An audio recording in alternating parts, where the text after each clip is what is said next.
Morning. आप सबको doctor Preeti का नमस्कार। Shri Babu Singh Jaisingh Ayurvedic medical college and hospital Farrukhabad द्वारा प्रस्तुत आरोग्य विचार के चौथे अध्याय में आप सबका बहुत बहुत स्वागत है।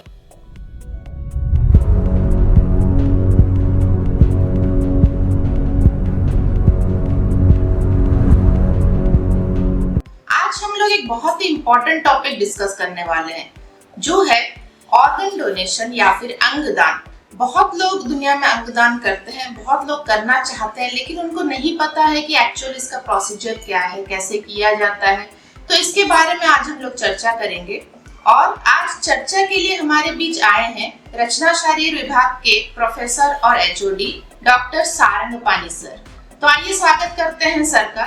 सर, आपका बहुत बहुत स्वागत है आज के कार्यक्रम में। Thank you doctor. तो सर, आज जो हमारे बीच आए हैं ये रचना शरीर के बहुत बड़े विशेषज्ञ हैं और इनको काफी सारी जानकारी है, बहुत नॉलेजियस पर्सन है ये, और आज हम इनसे सारी जानकारी निकालने की कोशिश करेंगे। तो आइए सर से पूछते हैं कि एक्चुअली में अंगदान क्या होता है, या जो हम ऑर्गन डोनेशन बोलते हैं वो क्या होता है सर? यदि अपने शरीर से किसी एक अंग को किसी दूसरे आदमी, जरूरतमंद आदमी को देते हैं, उसी को हम अंगदान कहते हैं। यस। सो अगर आप लोग अपने शरीर के किसी भी अंग को दान कर रहे हैं तो हम इसको अंगदान कह सकते हैं। तो इसका एक प्रोसीजर होता है, जब हम कोई अंग दान करते हैं तो उसको दूसरे के शरीर में भी उसको लगाया जाता है। तो इस प्रोसीजर को क्या कहा जाता है? इसको कहते हैं ट्रांसप्लांटेशन। किसी एक व्यक्ति के अंग को किसी दूसरे व्यक्ति के शरीर में हम इसको दिया जाता है ना, इसको ट्रांसप्लांटेशन कहते हैं। ये प्रोसेस को पूरा ट्रांसप्लांटेशन का। तो सर, ये ट्रांसप्लांटेशन मतलब कितने तरह का होता है या ऐसा कुछ है, तो अगर इसकी जानकारी दे पाए, कितने तरह का ट्रांसप्लांटेशन होता है? इसमें क्या है कि फर्स्ट हम अंगदान किस तरह दे सकते हैं वो बताने के बाद हम ट्रांसप्लांटेशन के बारे में बात करें। पहले क्या है कि लिविंग बॉडी से, जो जिंदा हुआ है, उनका शरीर से कुछ निकाल के किसी जरूरतमंद को, मान लीजिए यदि किसी का लीवर खराब हो गया, उनको क्या है कि अपने लिविंग बॉडी से थोड़ा सा पीस, एक छोटा सा पीस देके उनको ट्रांसप्लांट करते हैं ना, उससे क्या है कि वो अपना वो पेशेंट के लीवर नॉर्मल फंक्शन करेगी, नॉर्मल ग्रोथ हो जाएगी इसमें। ऐसा कुछ स्ट्रक्चर्स है जो थोड़ा सा पीस से भी वो अपना नॉर्मल स्ट्रक्चर में आया जाता है। और सर, एक तो आपने ये अच्छा बताया कि हम लोग जीवित अवस्था में भी अंगदान कर सकते हैं और अपने कुछ ऑर्गन्स के कुछ पीसेस भी डोनेट कर सकते हैं, पार्शियल डोनेशन इसको भी हम लोग बोलते हैं। और मृत्यु के बाद भी तो डोनेशन, मृत्यु के बाद में भी डोनेशन दे सकते हैं। जैसे कॉर्निया है, अपना आंख की कॉर्निया है, ये कॉर्निया क्या है कि 6 घंटे के अंदर अंदर हम निकालें तो किसी दूसरे व्यक्ति की आंखों में हम लगा सकते हैं। वो अपने पुराने जिस तरह देखते थे उसी तरह वो आदमी देख सकते थे। ये एक है। और एक किडनीस है। किडनीस क्या है, फ्राइएबल ऑर्गन्स है। ये इस ऑर्गन्स को क्या है कि हम अंदर 45 मिनट्स के अंदर अंदर ही निकाल के दूसरा पेशेंट में ट्रांसप्लांट करें तो वो अच्छा काम करेगा। तो जैसे कि सर ने बताया कि अलग अलग ऑर्गन्स के लिए अलग अलग टाइमिंग रहती है, तो आइए सर से पूछते हैं कि कौन कौन से अंग हैं जो हम लोग डोनेट कर सकते हैं। सर, कौन कौन से ऑर्गन्स हम लोग डोनेट कर सकते हैं? डोनेट तो हम कर सकते हैं specially the lungs, piece of lung और लिवर, किडनीज, क्योंकि आजकल ज़्यादातर अभी तक हिस्ट्री देखें तो किडनी ट्रांसप्लांटेशन ही ज़्यादा है, किडनी का दान ही ज़्यादा हो गया। इसके अलावा हम कॉर्निया, स्किन भी, ब्लड वेजल्स भी, इसको भी हम दान कर सकते हैं। तो ऑलमोस्ट हमारे बॉडी के सारे पार्ट्स ही आ जाते हैं, उसमें जितने वाइटल ऑर्गन्स हैं। हार्ट ट्रांसप्लांट भी हुआ है, आई थिंक भारत में सबसे पहले हार्ट ट्रांसप्लांट ही हुआ था। वही all India institute of medical sciences में डॉक्टर वेणुगोपाल ने किए थे। That is the first transplant of the heart in the country. तो सर, ये इसमें एक मुझे जानने की इच्छा है कि ये ऑर्गन डोनेशन एक्चुअली कब से शुरू हुआ है? इसके लिए बोलना है तो मैं पहले हम हिस्ट्री में देखा गया तो यदि as per the Indian history the first person is the Maharshi Dadhichi.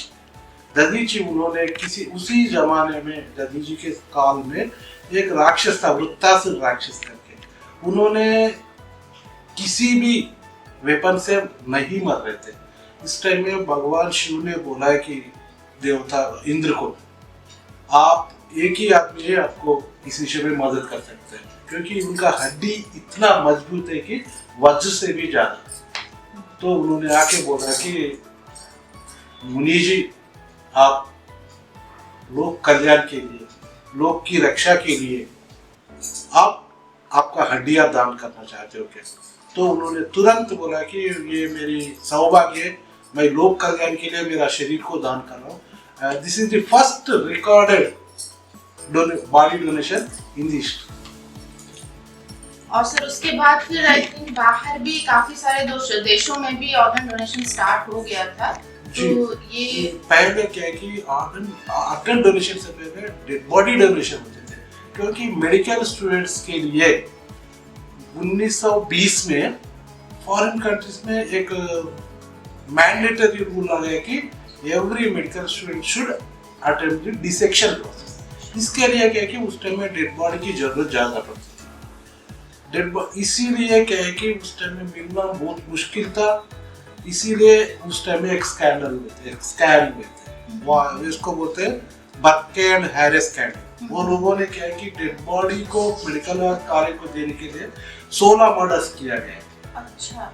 इसीलिए 16 मर्डर्स करने के बाद गवर्नमेंट को ये पता चला है कि ये मर्डर करके बाड़ियां बेच रहे हैं।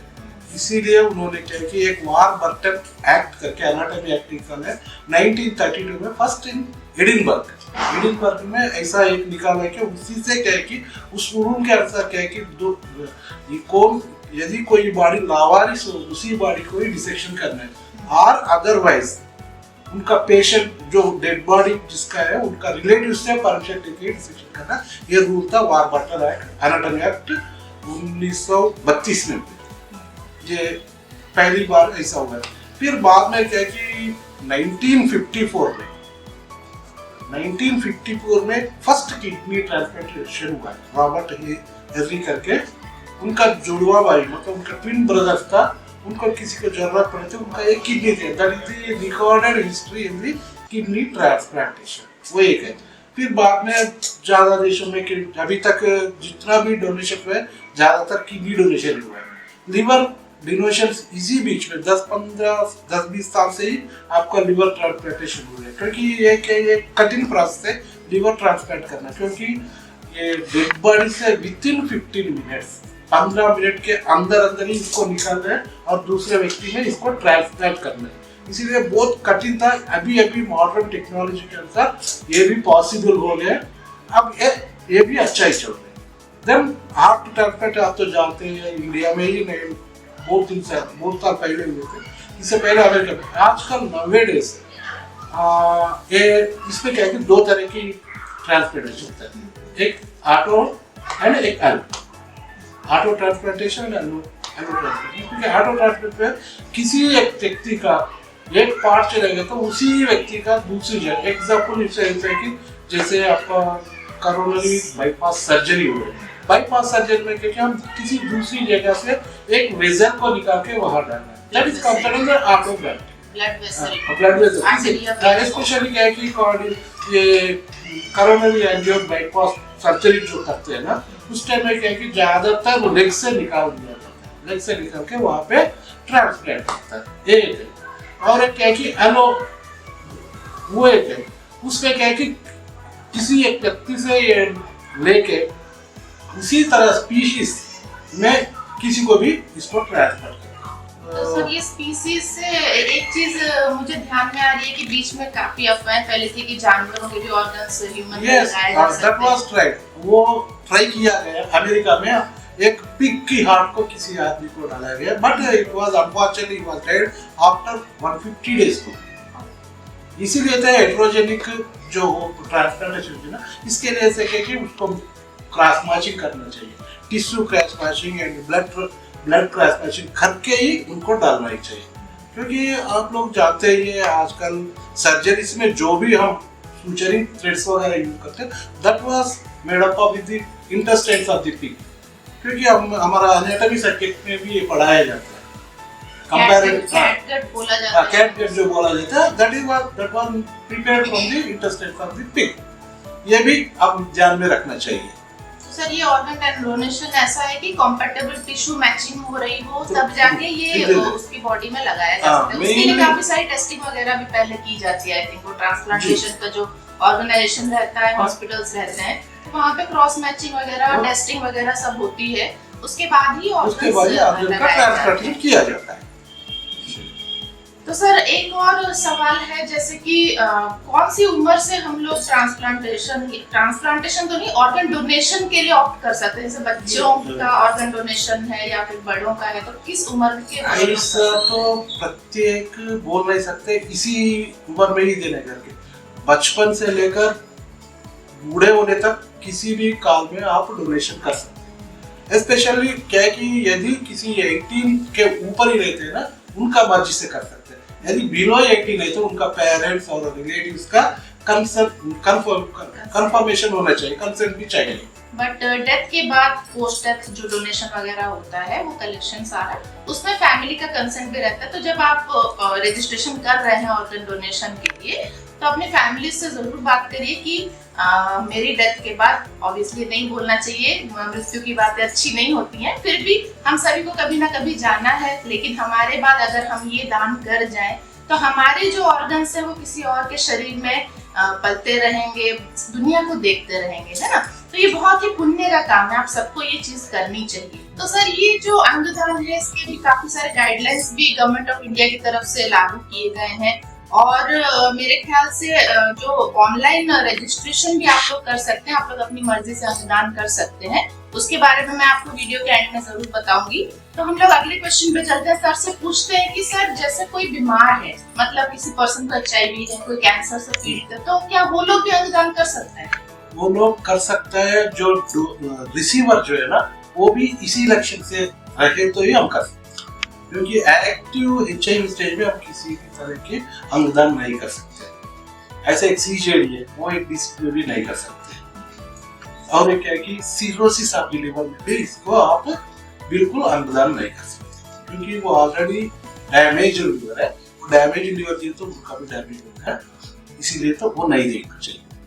सर जैसे काफी लोग अल्कोहल भी यूज करते हैं, सिगरेट्स यूज करते हैं, तो क्या कोई अल्कोहलिक जैसे मद्यपान करता है, शराब पीता है रोज, तो वो भी दे सकता है क्या? ऐसा कुछ हार्ड एंड फास्ट रूल्स तो नहीं है। If the conditions are very favourable, the person is fit, we can give. मतलब अगर उसके ऑर्गन डैमेज नहीं हुए हो तो हम वो ऑर्गन यूज कर सकते हैं ना। और जैसे कि स्मोकर्स भी हैं, लंग्स पे काफी इफेक्ट रहता है, सिगरेट स्मोकिंग जो लोग करते हैं, तो उनमें भी आई थिंक वही है शायद, यदि डैमेज नहीं हुए ना, आप आराम से उसको दान कर सकते हैं। तो आई थिंक सभी लोगों को इस काम में आगे बढ़ के आना चाहिए, क्योंकि पूरी दुनिया में बहुत सारे लोग हैं जिनको अंग की जरूरत है। काफी डिजीज की वजह से, बीमारियों की वजह से उनके ऑर्गन्स डैमेज हो गए, लेकिन वो भी जीना चाहते हैं, दुनिया देखना चाहते हैं। छोटे छोटे बच्चे हैं जिनको ऑर्गन्स की जरूरत रहती है। तो ऐसा है कि मैं यही अपील करना चाहूंगी हमारे जनता से कि वो लोग भी आगे आए और रजिस्ट्रेशन जरूर करवाएं। लिंक आपको हम लोग डिस्क्रिप्शन बॉक्स में मिल जाएगा, आपको हम लोग उसी में शेयर कर देंगे। आप लोग उसमें डायरेक्ट क्लिक करिए और आप लोग सीधा उस ऐप में जाके अपना रजिस्ट्रेशन करा सकते हैं अंगदान के लिए। तो ये जो है कि एक और चीज भी सर ने बहुत इंपॉर्टेंट बताई कि HIV है, कैंसर है, हेपेटाइटिस, इस तरह के अगर इन्फेक्शंस आपको है, तो हम लोग उन पेशेंट्स को ऑर्गन डोनेट कर सकते हैं जो लोग सिमिलर डिजीज से पीड़ित है। मतलब एक HIV पेशेंट है और HIV पेशेंट को डोनेट कर सकता है, लेकिन ये है कि उस पेशेंट का जो ऑर्गन है वो एंड स्टेज पे है, डैमेज हो गया है, लेकिन आपका ऑर्गन सही है, आप उसमें से पार्शियल डोनेशन कर सकते हैं। या फिर अगर उस टाइम पे किसी पेशेंट की डेथ हो जाती है और उसके ब्लड जब आप टेस्ट करते हैं तो कोई इन्फेक्शन वगैरह रहता है, तो उसके अकॉर्डिंगली फिर सिलेक्शन करके उसी डिजीज के पेशेंट को ये डोनेशन किया जा सकता है। एक क्वेरी सर मेरे माइंड में है कि जैसे कभी कभी पेशेंट्स मतलब लोगों का एक्सीडेंट हो जाता है और स्कल ब्रेन इंजरी होती है, ब्रेन डेथ हो जाता है, फिर भी उनकी बॉडी हम लोग वेंटिलेटर पे डाल के रखते हैं, जिंदा रखने की कोशिश करते हैं, तो उन केसेस में क्या हम लोग ऑर्गन डोनेशन के लिए जा सकते हैं? जी 100% जा सकते हैं। जब ब्रेन डेथ होता है ना, उस टाइम है कि शरीर में जो भी पूरा स्पेशली द हार्ट तो काम करते ही रहते हैं। जब जितना देर तक ब्लड सप्लाई होता है उतना देर तक टिश्यूज वगैरह जिंदा ही रहता है। इसीलिए क्या है कि when brain death occurs you have to inform the relatives. वो लोगों को इन्फॉर्म करके हमने क्या करना है, यदि उनकी सहमति हो गई तो उसमें से ऑर्गन्स निकाल से, क्योंकि एक आदमी की ऑर्गन से 8 लोगों की जिंदा कर सकते हैं। इसीलिए it is very important to know, एक आदमी की डोनेशन से, आप देहदान होने से 8 लोगों की जिंदगी बच सकते हैं। ये दृष्टि में रखते हुए हम आराम से उनका आर्गन को डोनेट कर सकते हैं। तो सर यहाँ पे ये है कि रिलेटिव्स का ज्यादा रोल आता है यहाँ पे। अगर कोई मतलब वो उसने खुद भी रजिस्ट्रेशन नहीं किया हो तो भी रिलेटिव्स अगर कंसेंट दें कि हम अपने इसका ऑर्गन्स डोनेट करना चाहते हैं तो वहां पर भी हो सकता है, ठीक है। और ये चीज है कि बहुत बार क्या होता है, हम लोग को मोह आता है, हमारे अपने लोग हैं, जितने दिन हम लोग जिंदा रखना चाहें रखेंगे, है ना, वेंटिलेटर्स पे भी। पर जब हम लोग हताश हो जाते हैं कि अब जीने की कोई उम्मीद नहीं है, ये रीगेन नहीं कर पाएगा, कॉन्शियस नहीं हो पाएगा, होश में नहीं आएगा कभी भी, तो उस टाइम पे हम लोग, जैसा सर ने बताया कि 8 लोगों को जीवन दान दे सकते हैं, है ना। तो ये अपने हार्ट को स्ट्रॉन्ग करके आपको डिसीजन लेना है परफेक्ट टाइम पे, ताकि उस इंसान की सारे ऑर्गन्स हम लोग दुनिया में अलग अलग जो नीडी हैं, जिनको जरूरत है, उनको दे पाए और इसको काम पे लगा पाए और पुण्य अर्जन कर पाए, है ना। तो सर बाहर के देशों में तो काफी सारे ऑर्गन ट्रांसप्लांटेशन हो रहे हैं, तो हमारे इंडिया की क्या स्थिति है? ये थोड़ा विचारजनक है। जैसे बाहर देशों में देख लीजिए, स्पेन में nearly 49% of people per million people are donating their organs. Next क्या है कि यूएस में है, क्रोएशिया एक छोटा सा देश है, वहां भी ज्यादा डोनेशन है।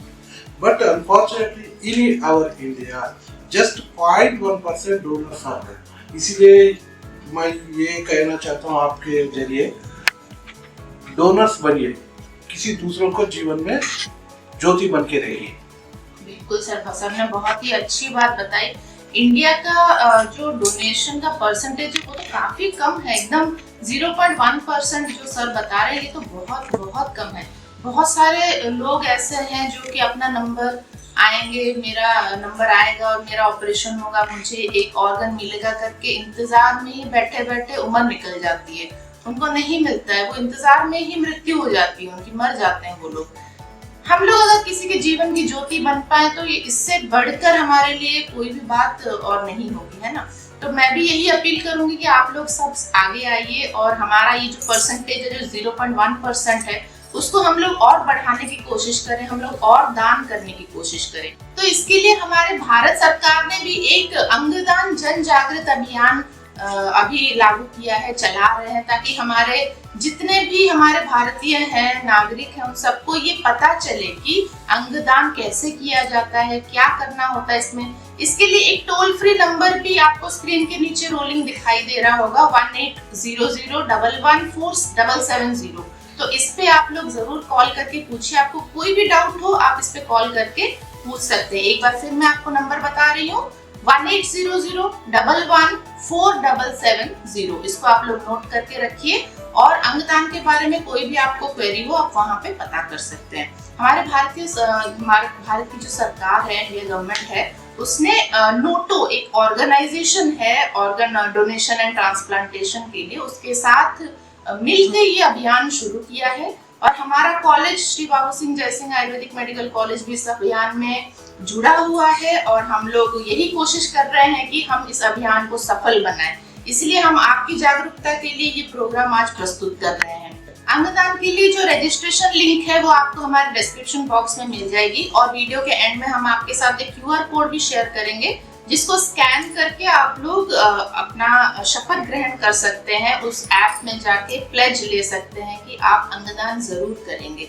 आप लोग भी आगे आइए, हम लोग भी कर रहे हैं, मैंने भी ये प्लेज लिया है और मैं चाहती हूँ कि आप सब मेरे साथ आएं और अंगदान का प्लेज लें, शपथ ग्रहण करें कि हम लोग किसी ना किसी के जीवन में ज्योति बन के चमकेंगे, किसी ना किसी को हम लोग जीवन दान देंगे।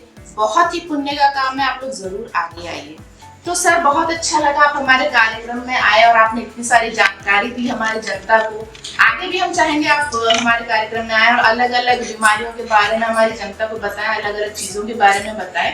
सो बहुत बहुत धन्यवाद सर, आप यहाँ पे आए। Thank you very much doctor Preeti. Thank you so much sir. और जैसा कि मैं हमेशा बताती हूँ, आप लोग हमारे हॉस्पिटल में जरूर आइए। श्री बाबू सिंह जय सिंह आयुर्वेदिक मेडिकल कॉलेज फर्रुखाबाद में ये स्थित है। और आपको कोई भी जानकारी लेनी हो इन सब चीजों के बारे में, ऑर्गन डोनेशन के बारे में भी, तो हमारे सारे डॉक्टर्स आपकी हेल्प करेंगे।